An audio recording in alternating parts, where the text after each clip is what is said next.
Beberapa hari lalu ada kabar bahwa seorang gitaris metal tiba-tiba jatuh nggak sadarkan diri ketika sedang manggung. Sayangnya berita ini ketutupan sama beritanya Saipul Jamil. Masalahnya adalah sekarang mendengkur dan penyakit jantung.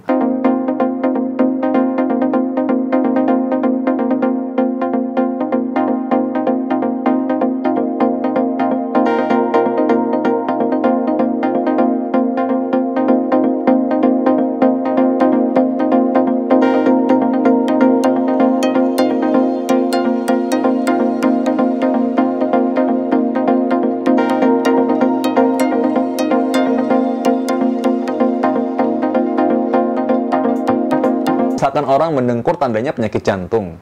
Dalam kasus di mana orang tiba-tiba meninggal mendadak, memang curiga pertama ya kalau bukan karena serangan jantung, mungkin kelainan otak. Tapi paling banyak memang orang yang serangan jantung, karena itu adalah penyakit yang nomor 1 di dunia menyebabkan kematian. Jadi orang curiga dulu itu pastinya, dan pastinya jantungnya berhenti ya kalau orang meninggal. Nah sekarang apakah benar orang yang mendengkur itu pasti punya penyakit jantung? Nah ini saya mau ngomong karena orang-orang kadang-kadang langsung nakut-nakutin tuh, wah ini jangan-jangan mendengkur punya penyakit jantung nih. Nah ini dulu nih, orang harus tahu bahwa mendengkur itu nggak terhubung sama orang yang katanya kecapean. Jadi enggak ya, itu nggak masalah orang katanya kecapean, tidurnya katanya, oh ini kayaknya tidurnya nih kayaknya kecapean sehingga lelap banget gitu, mendengkur. Satu, mungkin posisinya salah. Yang kedua, mungkin memang dia ya orangnya kegemukan, itu bikin orang mendengkur juga. Yang harus diperhatikan adalah ketika sedang mendengkur itu, ada periode di mana dia tuh nggak bisa napas tiba-tiba. Nah ini beda kejadian dengan tadi kita bahas tuh. Kalau orang yang memang tiba-tiba jatuh nggak sadarkan diri, seperti kabar yang saya terima tentang gitaris metal yang tiba-tiba lagi manggung, lalu tiba-tiba jatuh katanya, terus mendengkur katanya. Nah, itu kemungkinan beliau sudah meninggal, sudah nggak ada. Karena itu memang napasnya pun memang sudah mulai nggak benar. Harusnya tuh segera dilakukan CPR atau resusitasi jantung paru. Seperti kasus di mana ada pemain sepak bola dari Denmark itu juga sama, mendengkur juga tuh waktu itu tiba-tiba dia henti jantung. Jadi yang penting dilakukan adalah ketika orang jatuh, mendengkur, curiga dulu, jangan-jangan nih henti jantung. Jangan-jangan juga serangan jantung. Segera cari pertolongan ke rumah sakit dan kalau bisa lakukanlah RJP atau CPR. Nah itu yang benar. Oke, sekarang kita bahas mendengkur yang lain lagi nih. Orang kadang-kadang lagi ngorok, jangan-jangan penyakit jantung nih. Satu, memang ada alasannya juga. Belum tentu, tapi ada alasannya. Karena apa? Orang yang mendengkur ini mungkin lama-lama kehabisan napas ketika lagi tidur. Kadang-kadang mungkin dalam sejam 15 kali tiba-tiba dia nggak napas tuh.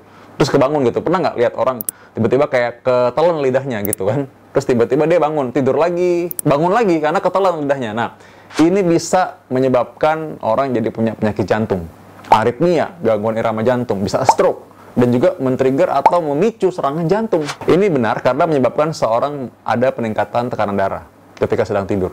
Dan juga ada menyebabkan orang ini punya risiko muncul bekuan-bekuan darah yang memicu stroke juga. Jadi karena itu mesti hati-hati. Apabila ada semacam ini, Anda sebaiknya segera menjalani sleep test. Dan juga deteksi penyakit jantung secara keseluruhan. Cek kolesterol. Cek berat badannya berapa sekarang. Lingkar pinggangnya berapa. Karena obesitas adalah salah satu risiko orang mendengkur dan punya penyakit jantung. Jadi sejalan. Lalu apa yang harus dilakukan? Seringkali orang yang mendengkur ini mungkin posisi tidurnya juga nggak bagus. Jadi harusnya kita itu tidur dengan lebih nyaman. Ada bantal banyak di belakang kepala kita. Mungkin beberapa ya, 2 atau 3. Lalu tidurnya di sebelah sisi yang lain. Dari sisi kanan, sisi kiri. Nah supaya ini lebih baik, ketika kita tidur, usahakan juga lampu dalam keadaan redup. Dan Anda dalam posisi yang enak, yang nyaman. Ini bisa mengurangi seseorang mendengkur. Nah, yang lain lagi adalah harus mengurangi berat badan. Jadi kalau orang yang obesitas atau kegemukan, biasanya mendengkur tuh lebih keras. Mendengkur juga lebih sering juga. Dan risiko penyakit jantung juga pastinya lebih tinggi. Nah karena itu Anda mesti tahu bahwa memang ada hubungannya mendengkur dengan penyakit jantung. Tadi kita udah cerita, satu sisi kalau misalkan orang tiba-tiba henti jantung, lalu mendengkur, itu tandanya itu hati-hati, sebentar lagi udah berhenti tuh, atau mungkin bahkan jantungnya sudah berhenti beretak secara normal, jadi lagi aritmia, sehingga lidahnya ketelan ke belakang. Makanya nggak napas tuh sebenarnya kalau mendengkur itu. Posisinya harus segera diperbaiki dan lakukan CPR. Kalau orang mendengkur dan dalam keadaan mungkin dia baik-baik aja, artinya kok katanya nggak ada gejala nih, orangnya baik-baik aja tuh masih kerja, tapi kalau tiap malam tidur mendengkur. Nah itu dia. Itu mesti kita deteksi penyakit jantungnya apa aja. Mungkin ada aritmia atau debar-debar, gangguan irama jantung, korslet jantungnya yang dia tidak rasa selama ini. Dia nggak rasa keluhan tapi ternyata ada. dia mungkin darah tinggi, dia mungkin kolesterol tinggi, mungkin obesitas, mungkin juga dia ada diabetes. Jadi karena itu mesti deteksi gangguan fungsi jantung yang mungkin ada atau ancaman gangguan fungsi jantung. Juga lakukan sleep test juga supaya mengetes bener nggak. Jangan-jangan kadang-kadang orang itu kalau yang lagi sendiri ya, yang jomblo gitu kan tidur sendirian. Iya nggak sih? Kalau lagi sendirian tidur kan nggak ada yang denger. Kalau yang sudah punya pasangan, mungkin tahu, ya ini suka ngorok. Dianya pasti biasanya, enggak lah, nggak ada apa-apa kok, nggak ada apa-apa gitu ya. Karena dia nggak rasa, yang bangun kan orang sebelahnya.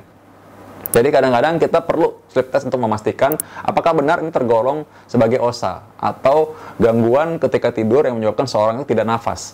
Ini sekali lagi berbahaya, karena ketika tidak nafas seperti itu, maka otak kita yang harusnya men-trigger kita bernafas, itu tiba-tiba nggak dapat oksigen juga. Sehingga terjadilah gangguan-gangguan kimiawi dalam tubuh kita yang menyebabkan penyakit-penyakit yang lainnya. Yang utamanya kita takutkan adalah tadi, penyakit jantung dan juga stroke. Jadi karena itu, sebelum hal itu terjadi, cegah dari awal, deteksi dari awal. Lebih baik kita mencegah daripada harus mengobati, atau lebih baik kita mencegah dari awal ketimbang harus menangani komplikasi. Dapatkan informasi medis langsung dari Dr. Vito dengan subscribe channel YouTube ini. Anda juga bisa membagikan semua informasi berharga di sini dengan cara share ke teman-teman atau kenalan Anda.